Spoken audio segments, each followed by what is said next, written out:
Tout a commencé par un message que j'ai envoyé à Chloé pour savoir si elle était partante pour qu'ensemble on crée un tout nouveau patron. Et devinez quoi? Elle a dit oui.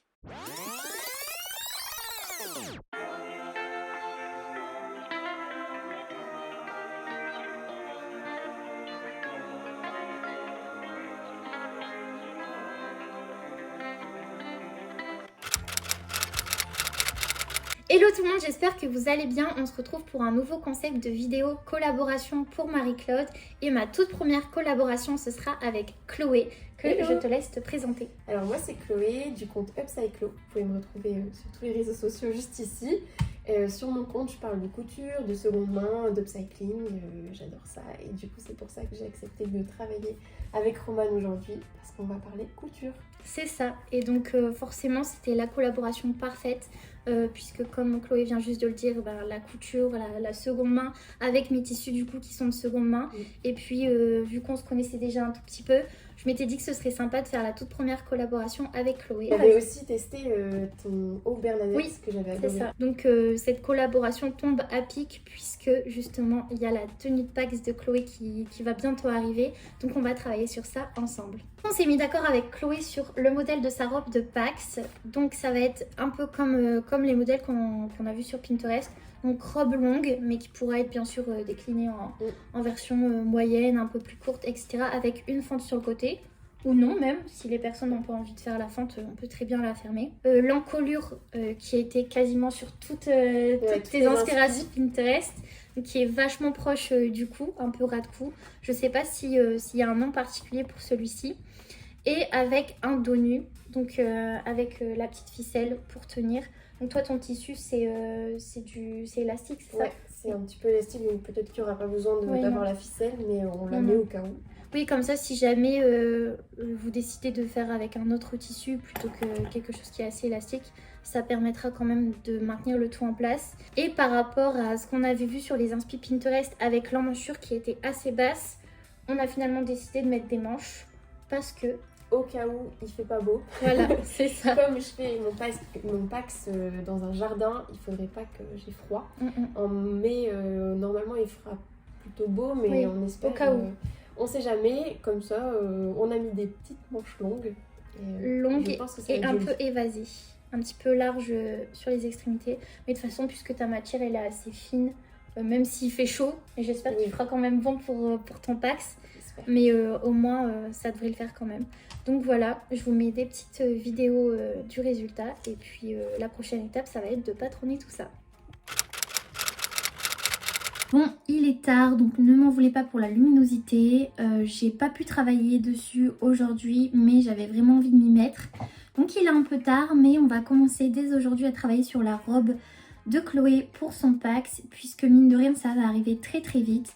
Et la première étape, ça va être de remettre bien le dessin en place, histoire que tout soit clair dans ma tête avant de commencer à faire le patron.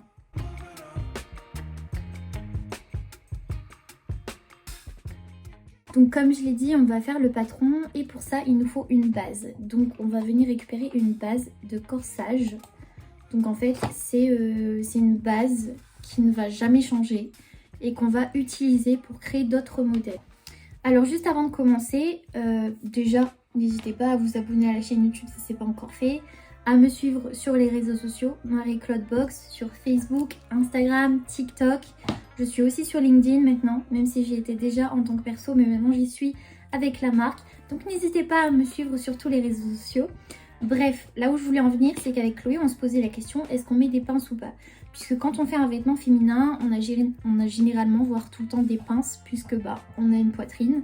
Mais il existe quand même des corsages de base sans pinces. Je vous montre à quoi ça ressemble. Donc voilà à quoi ressemble un corsage. Donc ici on a le devant et le dos qui sont sur la même page.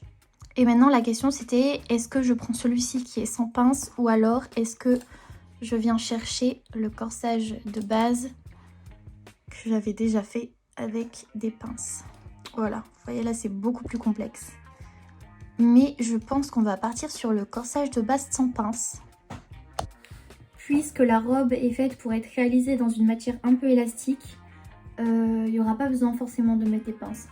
Donc ça fait beaucoup de fois le mot pince. On va mettre un petit compteur de mots pince. Donc on va partir sur le corsage de base sans pince et on va pouvoir commencer à faire les modifications. Le dernier plan où on s'est quitté, c'était quand j'ai réalisé le patron de la robe, donc c'est allé quand même assez vite. Comme je l'ai dit, il n'y avait pas énormément de modifications à faire. J'ai juste dû créer en plus la manche puisque je n'avais pas fait de base de manche et ensuite faire les modifications puisqu'on veut un poignet qui est assez large. J'ai aussi fait les modifications au niveau du col, du dos nu et j'ai allongé à la bonne longueur. Enfin bref, donc j'ai aussi tout mis sur Illustrator pour pouvoir imprimer au format A4. Donc j'ai fait tous mes petits cadrans pour les feuilles A4 et j'ai tout imprimé à l'instant. Donc maintenant je vais pouvoir découper le tout. On a 20 feuilles et une fois que ce sera découpé, je découperai les patrons et on pourra faire ça dans le tissu. Et donc maintenant on va couper ça dans le tissu. J'ai regardé un peu ce que j'avais dans mon stock. J'ai plusieurs tissus qui font l'affaire, mais j'ai choisi celui-ci. Puisque Chloé m'avait parlé d'un tissu elle m'a montré un tissu qui ressemble pas mal à celui-ci, sauf que celui-ci est blanc. J'ai peur que ce soit un peu trop lâche pour réaliser la robe. Mais ça ressemble au tissu qu'elle a choisi. Donc on va tester là-dedans. Donc bien sûr il faut un tissu élastique. Ça me semble pas mal. On va couper tout ça. Donc j'ai coupé les pièces. Donc ici on a le devant. Ça c'est le devant, le dos vous avez compris avec le dos nu. Et les manches, j'ai laissé le patron dessus pour pas me perdre. Même si j'ai cranté donc c'est bon. Donc le modèle il sera surtout à réaliser en point zigzag si la personne n'a pas de machine de surjeteuse chez elle. Parce que vu que c'est une matière élastique, en point droit ça va vraiment pas être terrible. Donc on change la couleur des fils et c'est parti! Bon, j'ai terminé le premier proto. Malheureusement, j'ai oublié de vous montrer. En fait, je suis tellement concentrée que j'ai oublié de filmer. Oups. Donc, je vais devoir enlever un peu de matière sur les patrons parce que justement, prendre en compte cette matière élastique. Donc, enlever ce qu'on appelle l'aisance. Donc ça, je vais la retirer. Et du coup, j'ai retiré aussi 2 cm en tout dans le milieu dos parce que ça baillait trop vu qu'il y a un décolleté dans le dos. Donc ça, je l'ai retiré. Je suis aussi en train d'enlever, il y avait trop d'embus au niveau de la manche, donc ça faisait une petite pointe. Donc ça, je suis en train de le retirer. Et qu'est-ce que j'ai noté d'autre? Qu'en fait, la manche est beaucoup trop droite. Et nous, c'est pas ce qu'on veut. Nous, on veut vraiment que ce soit serré ici et que au bout, ça parte. Donc, il faut serrer au niveau du biceps. Donc voilà, les petites modifications à faire. Ce qui est cool, c'est que j'ai pas besoin de recouper totalement mon patron dans un tissu. Puisqu'il faut enlever, du coup je peux me servir de la même toile. Donc ça c'est cool. Je dis une toile parce que normalement c'est de la toile qu'on utilise pour faire un patron. Mais là pour faire ce genre de robe, je pouvais pas utiliser une toile, il fallait que j'ai une matière élastique. Donc voilà, je modifie tout ça. Et là par contre je vais vous montrer du coup le proto 2. Alors ça c'est une vidéo que j'ai envoyée à Chloé pour lui montrer le deuxième prototype et j'expliquais que le nouveau problème c'était ce petit embut de tissu. En fait on a un restant de pince, donc le mieux ce serait quand même de réaliser une pince dans le patron. Puisque comme vous voyez ça fait un petit bec au niveau de la poitrine et donc je pense que le mieux ce serait tout de même de réaliser une petite pince. Donc voilà le proto 2 avec encore quelques modifications à faire. Ça fait 3 semaines qu'on ne s'est pas revu avec Chloé, donc la dernière fois on avait fait le croquis ensemble, on avait vu un peu ce qu'on voulait pour ta robe de Pax. De mon côté j'ai fait le patronage, j'ai fait aussi une première toile. Donc ce qu'on va faire aujourd'hui c'est que là j'ai fait les modifications du patron et on va tout découper dans le tissu, on va la coudre ensemble et normalement je pense que ça devrait être bon. Puisque celui-ci était pas trop mal, c'était juste au niveau de la taille où ça allait pas. Donc normalement c'est nickel et Chloé pourra repartir très vite avec son patron je pense. Donc là on est en train d'assembler les patrons avec Chloé. Hello. Et après on va pouvoir couper le tout dans le tissu et faire le dernier prototype. Là on a coupé les pièces, donc le premier proto il est juste ici et là on a fait les modifications pour que vraiment ce soit parfait pour aller à la taille de Chloé. Donc là on va coudre tout ça avec la surjeteuse, je sais pas qui de nous deux va coudre. Bah je pense que ça va être toi, hein. Ou alors tu m'apprends, mais Ouais. j'ai jamais testé la surjeteuse, donc Ok. ça va être une première pour moi. D'accord.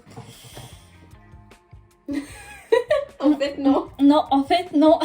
On se retrouve quelques heures après là, mais pas du tout. Ça va pas.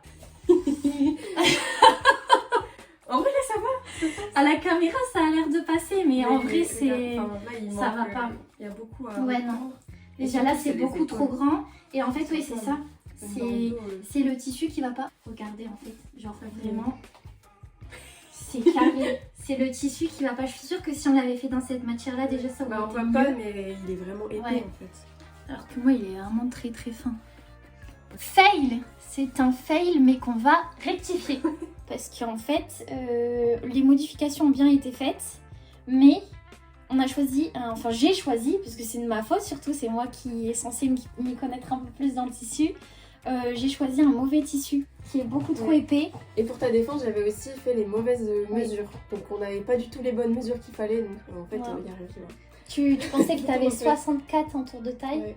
Et Chloé, elle a 60. Donc au final, il y a quand même une bonne différence qui fait que ça se voit quand on a fait les essayages, même si le tissu joue énormément sur le fait que la robe va pas. Mm. Et on va vous montrer de toute façon la robe aussi, le désastre que c'est. Mais maintenant qu'on a compris les erreurs, Normalement, ça ira. normalement, La prochaine. mais c'est ce que j'ai dit aussi tout à l'heure, mais normalement ça devrait le faire, puisque en soi on va choisir le bon tissu, donc il y aura plus cet effet au niveau des manches, genre vraiment ça fait épaule carrée, Ouais, ça va costume pas, un peu. et puis elle sera à ta taille. Ouais. Et donc aussi je vais rajouter sur le barème, sur Marie-Claude c'est toujours de la taille 34 à 44, parce que c'est plus simple pour moi, à partir d'une certaine taille c'est plus compliqué à grader. Là je vais rajouter une taille 32. Pour Chloé du coup, et puis toutes celles qui font aussi du 32, et d'ailleurs je vais voir pour revoir tout mon barème et essayer de rajouter une taille en dessous quand je peux, puisque c'est vrai que pour certains modèles c'est pas toujours évident, donc je vais faire au mieux pour proposer un maximum de taille et pour qu'elle puisse vous aller à toutes et à tous. En fait, c'est une erreur qui sert à quelque chose. Ouais, c'est ça. Donc, c'est cool. Ouais. Une fois qu'on se verra avec Chloé, ce sera les essayages normalement j'espère finales, avant de pouvoir coudre ta vraie robe dans ton vrai tissu. On se retrouve 2 semaines plus tard chez Chloé cette fois-ci et on a fait les essayages du dernier prototype. Il reste vraiment juste à mettre... En fait, on va faire un patron sur mesure pour Chloé pour que vraiment ce soit parfait pour ta robe de Pax. Vous, bien évidemment, vous aurez le patron en taille standard, donc de la taille 32 à normalement 44, je vais voir si je peux pas faire des tailles au-dessus, mais en tout cas jusqu'à la taille 44 c'est sûr. Il n'y a que quelques trucs à refaire, juste le col et là. Ouais, c'est ça. Donc au col, pour le prototype, j'avais pas mis la petite ficelle pour dire de tenir dans le dos, mais bien évidemment elle y sera. Comme ça va bien remonter et on est sûr que les épaules vont pas tomber. Et pareil, au moins la ligne d'épaule, elle est bien sur la ligne d'épaule et elle tombe pas. Donc vraiment il y a juste ici et puis à reprendre encore un tout petit peu dans le dos pour Chloé. Et puis aussi pour vous je vais reprendre un petit peu sur les patrons taille standard. Mais donc voilà, je vais faire les modifications. J'envoie. Trop mimi. On m'a d'accompagner. Future influenceuse. Donc du coup, dernière chose à faire, mettre aux mesures de Chloé. Je lui envoie directement le patron sur mesure et comme ça tu pourras faire le plus rapidement possible ta robe de Pax, puisque là c'est dans combien de jours ? 2 semaines. 2 semaines, ça va passer très très vite. Et puis nous on se retrouve plus tard pour les dernières modifications à faire sur la robe. Bisous.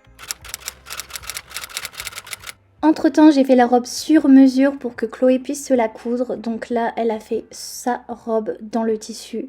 Et regardez comme elle est magnifique. Elle me l'a envoyée. J'étais tellement heureuse de voir le résultat final. Voilà comment elle se sentait.